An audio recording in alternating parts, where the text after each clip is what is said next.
Hello दोस्तों, स्वागत है आप सभी का एक बार फिर से हमारे यूट्यूब चैनल में। आशा करते हैं आप लोग स्वस्थ होंगे, मस्त होंगे और अपनी तैयारी में व्यस्त होंगे। देखा जाए तो हम लोग मध्यकालीन इतिहास की क्लास चल रही है। क्या चल रही है? मध्यकालीन इतिहास की क्लास चल रही है। और इस मध्यकालीन इतिहास के अंतर्गत हम लोग क्या पढ़ रहे हैं? दिल्ली सल्तनत।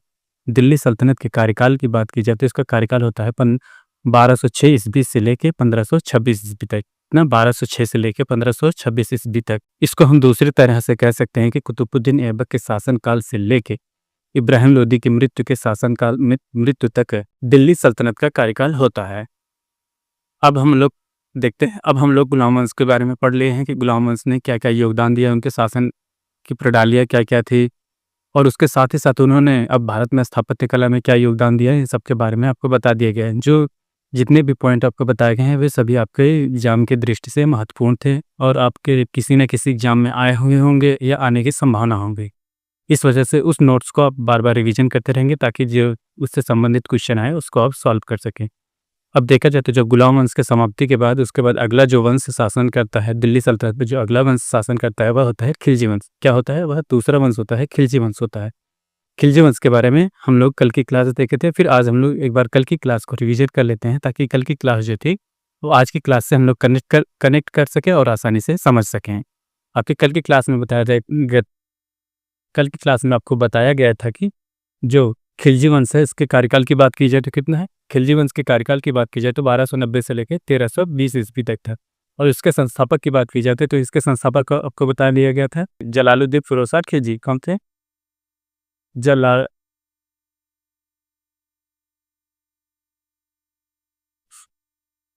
जलालुद्दीन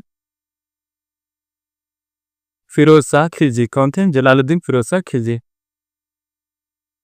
जलालुद्दीन फिरोजशाह खिलजी ये खिलजी वंश के संस्थापक थे। और देखा जाए तो और इसके साथ ही साथ आपको ये भी बताया गया था कि दिल्ली सल्तनत पे सबसे कम शासनकाल इसी वंश का था। दिल्ली सल्तनत पे सबसे कम शासनकाल किस वंश का था ये बताया था? सबसे कम शासनकाल, सबसे कम शासनकाल ये आपको बताया गया था।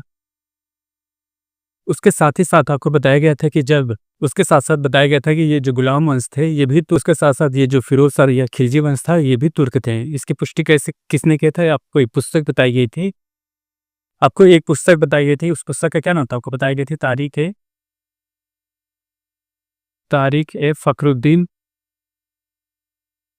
ए फखरुद्दीन मुबारक शाही।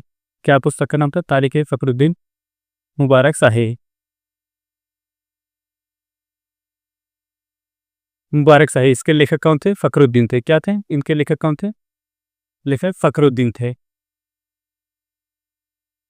इन्होंने अपने पुस्तक में बताया था कि ये जो खिलजी वंश है ये खिलजी वंश जबकि देखा जाती है तुर्क थे। आखिर इनका नाम खिलजी कैसे पता था ये भी आपको बताया गया था। जो अफगानिस्तान में हेलमंद नदी है उसके हेलमंद नदी की घाटी जो थी उसके हेलमंद नदी घाटी जो है उसको उस समय खिलजी कहा जाता था, खिलजी की घाटी कहा जाता था। उसके जो उसमें वहाँ पे जिसने जो भी जनजातियाँ या जो भी जाति निवास करते थे उन्हें खिलजी कहा जाने लगा। उसी प्रकार देखा जाए तो जो ये खिलजी वंश आप कह सकते हैं जलालुद्दीन फिरोज शाह खिलजी के जो वंशज थे वहाँ पे आके रहने लगे थे और उन देखा जाए तो वहाँ काफ़ी सालों तक रहे थे। लगभग 200 साल के करीब वे वहाँ पे उस स्थान पे रह रहे थे। इस वजह से उनका रहन सहन, खान पीन, बोलचाल की भाषा सब खिलजियों जैसी हो गई थी। इस वजह से उन्हें भ्रमवश खिलजी समझा जाने लगा या खिलजी उन्हें पुकारा जाने लगा। लेकिन वे तुर्क थे और भारत में इन्हें भ्रमवश अफगान समझा जाने लगा। क्या समझा जाता था भारत में भ्रमवश अफगान समझे जाने लगा। क्या समझे जाने लगा? अफगान समझे जाने लगा।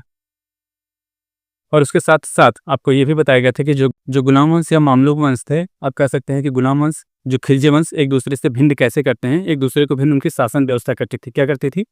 देखा जाए तो उनकी जो शासन व्यवस्था थी एक दूसरे से भिन्न करते थे।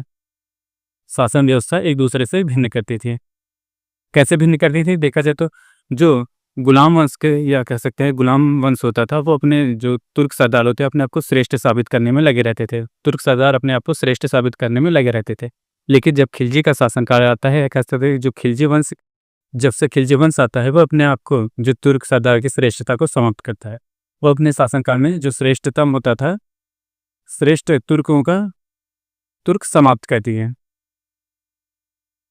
ये अपने आप को दूसरों से श्रेष्ठ साबित नहीं करते थे, जबकि गुलाम वंश में जितने भी सरदार थे वे अपने आप को सर्वश्रेष्ठ साबित करने में लगे रहते। जो भारतीय मुसलमान थे वे भारतीय मुसलमान थे वे विद्रोह जो भारतीय मुसलमान होते थे वे विद्रोह करते थे। विद्रोह क्यों करते थे? इसका कारण ये था कि जो गुलाम वंश के शासक थे वे अपना आदर्श, देखा जाए तो वे अपना आदर्श मानते थे ईरानी बादशाहों को। उसके साथ ही साथ आपको बताया गया था कि जब खिलजी वंश ने भारत में शासन करना शुरू किया तो वे भारत में भारतीय मुसलमान, आप कह सकते हैं भारतीयों को भी अपनी शासन व्यवस्था में रखें, प्लस जो गैर तुर्क सुल्तान थे या गैर तुर्क लोग भी उनको भी अपने शासन प्रणाली में रखें। ये सबसे उनकी अलग विशेषता थी। वे भारतीयों को भी अपने शासन संचालन में रखा, उसके साथ ही साथ जो गैर तुर्क लोग थे उनको भी अपनी शासन प्रणाली में रखा। ये जो कि गुलाम वंश से भिन्न इनको करता है। ये देखा जाए तो वह इसलिए करता है क्योंकि जो शासन सत्ता होती है जिसपे किसी एक का प्रभुत्व ना हो सके या किसी एक वंश का या किसी एक धर्म का ना इस पे हस्तक्षेप हो सके, केवल एक वंश का, कह सकते हैं एक वंश का हस्तक्षेप ना हो सके, सत्ता का किसी एक वंश का आधिपत्य ना हो सके। आज की क्लास में हम लोग देखेंगे कि जो मामलुक वंश या गुलाम वंश कहते हैं कि इनके अगर शासनकाल पे एक नज़र देखें तो पाते हैं कि हम लोग, देखा जाए तो ये लोग लगभग 100 वर्षों तक शासन किया था। कितना? 100 वर्षों तक शासन करते हैं। 100 वर्षों तक ये लोग शासन करते हैं। और इन शासनकाल के दौरान ये 100 वर्षों में देखा जाए तो जब ये 100 वर्षों तक शासन करते हैं तो ये साम्राज्य विस्तार करने में असफल रहते हैं। साम्राज्य विस्तार करने में असफल रहते हैं। ये किसकी बात हो रही है? ये हो रही है गुलाम वंश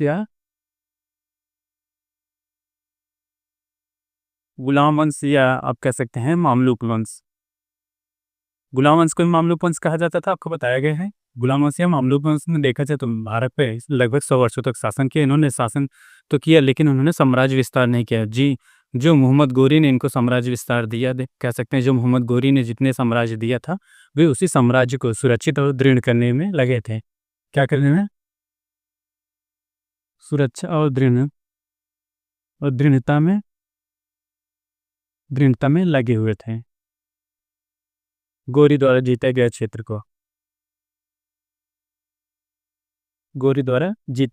को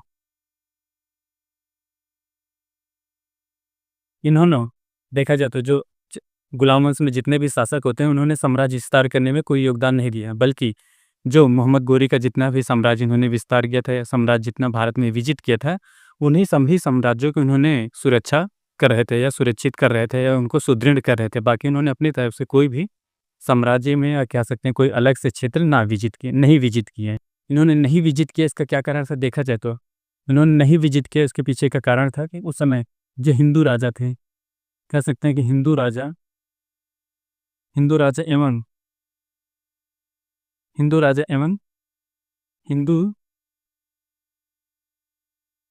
हिंदू प्रजा, जो हिंदू राजा और हिंदू प्रजा होती थी वे गुलाम वंश के, कह सकते हैं गुलाम वंश या मुसलमानों के ऊपर विद्रोह करते थे। कह सकते हैं कि मुसलमान जो या इस्लाम थे उन पर विद्रोह कर देते थे, उनसे विद्रोह करते थे। इस वजह से जो गुलाम वंश था इन्होंने अपने साम्राज्य विस्तार करने में ज़्यादा सहयोग नहीं कर सके।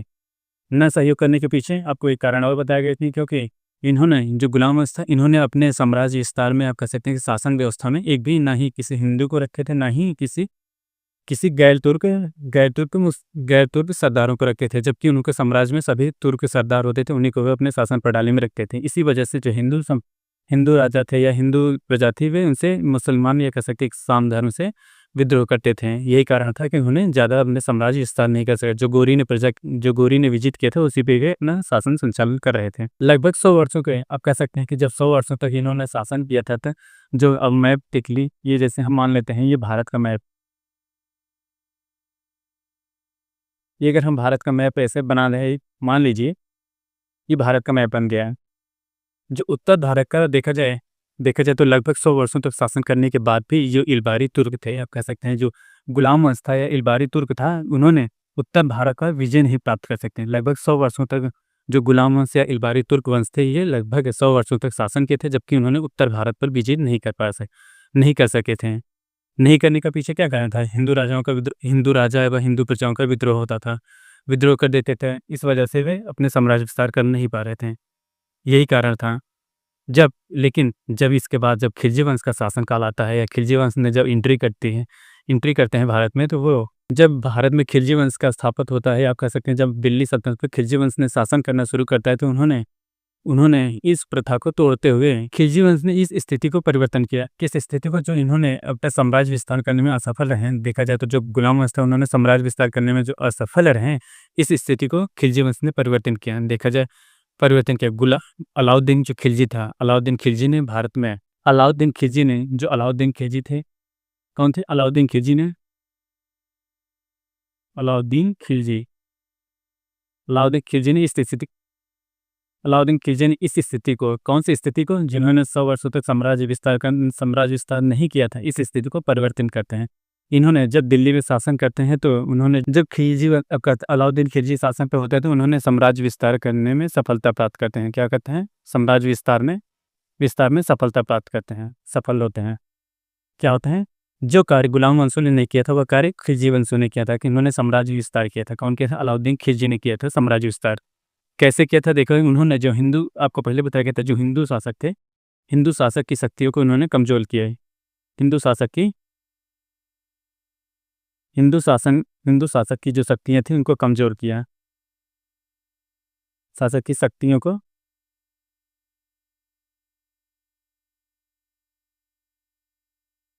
को कमजोर किया। जो शक्तियों को कमजोर कर दिया जाएगा, जब किसी भी व्यक्ति की शक्तियों को कमजोर कर दिया जाएगा, तो वह विद्रोह करने लायक नहीं रहेगा। वही कार्य अलाउद्दीन खिलजी ने किया था। जो हिंदू राजा थे, उनकी शक्तियों को कमजोर कर दिया, उनके साम्राज्य का आक्रमण करके या उनके आसपास के जो क्षेत्र थे, उनका कब्जा कर लेते थे, तो बाकी जो साम्राज्य होता था, वह काफ़ी कमजोर हो जाता था। इसी कारण का फायदा उठाते हुए अलाउद्दीन खिलजी ने अपने साम्राज्य का विस्तार किया। इस रणनीति का प्रयोग गुलाम वंश के शासकों ने नहीं किया था। इस वजह से वे शासन, या कह सकते हैं साम्राज्य विस्तार नहीं कर सके। जब खिलजी युग का साम्राज्यवाद, कह सकते हैं कि जब खिलजी युग था, क्या था? खिलजी युग का साम्राज्यवाद खिलजी युग का साम्राज्यवाद खिलजी युग के साम्राज्यवाद में मुसलमानों का प्रभाव बढ़ा है। क्या था? खिलजी युग में मुसलमानों का प्रभाव बढ़ा। इनके शासनकाल में मुसलमानों का प्रभाव बढ़ा। देखा जाए तो खिलजी वंश के जो शासनकाल था, उसमें मुसलमानों का प्रभाव बढ़ा। कैसे बढ़ा, इसको कैसे जानेंगे हम लोग? देखिए, इसके जो शासनकाल में देखा जाए, तो जब आपको पहले भी बताया जाएगा, शासनकाल में भारतीय मुसलमानों का सहयोग लिया जाता था। क्या दिया जाता था? भारतीय मुसलमानों का सहयोग लिया जाता था। भारतीय मुस्लिम लोगों का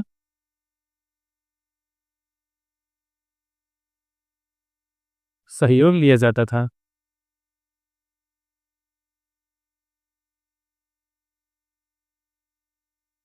इस प्रकार देखा जाए तो जब किसी भी शासन प्रणाली में भारतीय मुसलमानों का सहयोग लिया जाएगा, तो उसमें हर हाल में आप कह सकते हैं कि उस शासन में मुसलमानों का स्तर बढ़ने लगा।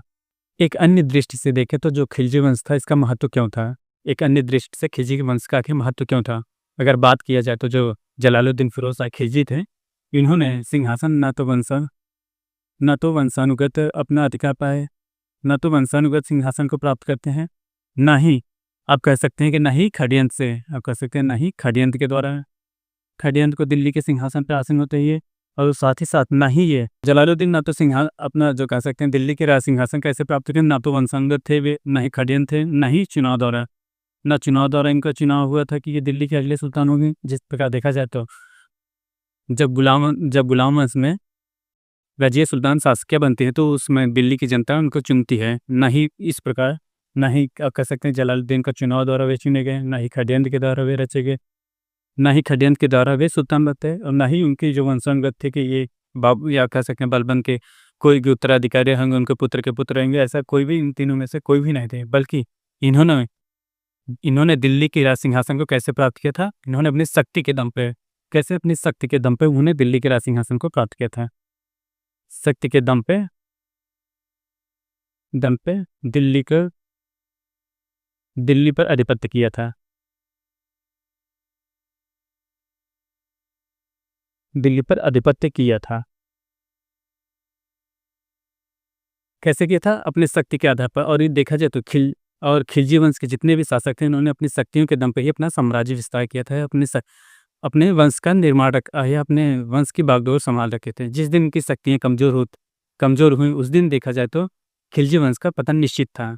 कह सकते हैं कि यहाँ खिलजी वंश था जो अपनी शक्तियों के दम पे अपने साम्राज्य को स्थापित करता है, और जब शक्तियाँ कमज़ोर होती है तो खिलजी वंश का उसी समय से पतन प्रारंभ हो जाता है। इसके साथ-साथ आपको बताया जाए, जो खिलजी वंश थे वो अपनी शक्ति निर्माण में ना ही किसी जनसाधारण का भी सहयोग नहीं लेते थे। क्या? खिलजी वंश के जो शासक थे ना ही किसी जनसाधारण का सहयोग लेते, ना जनसाधारण का सहयोग अपनी शक्ति निर्माण में ना ही किसी जनसाधारण का सहयोग लेते थे। ना उलेमा वर्ग कौन थे? उलेमा जो इस्लाम धर्म के धर्मगुरु होते थे, उलेमा वर्गों का भी सहयोग नहीं लेते थे।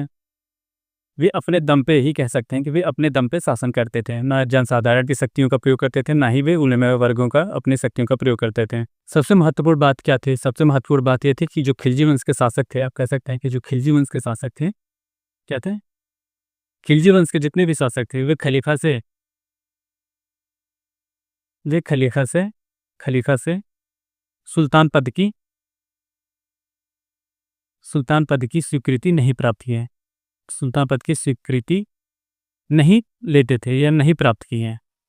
सबसे खास बात थी। देखा जाए तो जो खिलजी वंश में जितने भी शासक हुए, वे खलीफाओं से, ना ही किसी खलीफा से वे अपने आप को सुल्तान पद की स्वीकृति लेते थे। आज क्या किसी भी खलीफा वंश से किसी भी खलीफा से अपने सुल्तान पद की स्वीकृति नहीं लेते थे, क्योंकि वे पहले भी अपने साम्राज्य में देखा जाए तो अपने दम पे, अपने जो अपने शक्ति के साथ वे अपने साम्राज्य विस्तार करते हैं।